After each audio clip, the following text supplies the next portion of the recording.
কিছু কিছু বিয়ের ডেটকে আমরা বাঙালিরা বলি যে লক্ষ্মী পুজোর মতো বিয়ে হচ্ছে। আর এই ডেটটা হয় প্রত্যেক বছরের নভেম্বরের 27 তারিখ। প্রত্যেক বছরই নভেম্বরের 27 তারিখে এত বিয়ে হয়। আর এই হচ্ছে আমার আজকের মিষ্টি রিসেপশন ব্রাইড। ওর রিসেপশন ছিল নভেম্বরের 29 তারিখে। ও কিন্তু ওর বিয়ের দিনও আমার কাছে সাজতে চেয়েছিল, কিন্তু নভেম্বরের 27 তারিখে আমার স্লট পুরো বুক হওয়ার কারণে ও আমার কাছে বুক করতে পারেনি। তাই ওকে আজকে শুধুমাত্র রিসেপশনের জন্য তৈরি করব। ব্রাইডকে যা টাইম দেওয়া ছিল সেই টাইমের ভিতরে আমি ঢুকে গিয়েছিলাম এবং এসেই দেখি ব্রাইডের সমস্ত রিচুয়াল শেষ।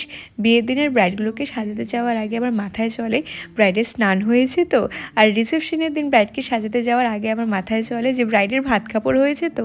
আর এই দুটো জিনিস যদি হয়ে থাকে আমার যে কী শান্তি লাগে।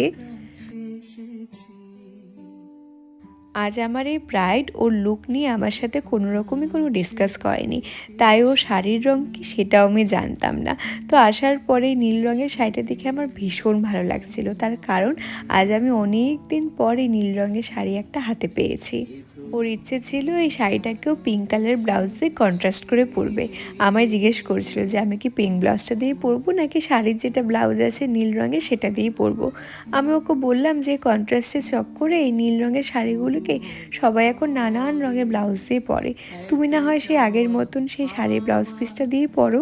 ও প্রথমে ভাবছিল যে পিঙ্কটা দিয়ে না হয় বেশি ভালো লাগবে, তারপর দেখছি নিজেই রাজি হয়ে গেছে, নিজেই দেখি বলছে না আমি ব্লু কালারের ব্লাউজটা দিয়েই পরবো।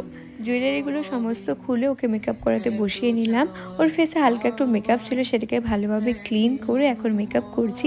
মেকআপ নিয়ে ওর খুব একটা বেশি ডিমান্ড ছিল না, ও শুধু বলেছে ওর ফেসটা যেন খুব একটা বেশি ফেয়ার না হয় আর কিছু যেন ঝিকিরমিকির আমি না করে দিই, একটু সফটের মধ্যে যেটা ওর ফেসের সাথে এবং ওর শাড়ির সাথে মানায় সেটাই যেন ওকে আমি করে দিই। তোমাদের এর আগেও একটা ভিডিওতে আমি বলেছিলাম যে যত ন্যাচারাল মেকআপ তোমরা আবদার করবে ঠিক ততটাই ভালোভাবে কিন্তু তোমাদের স্কিন কেয়ার করতে হবে।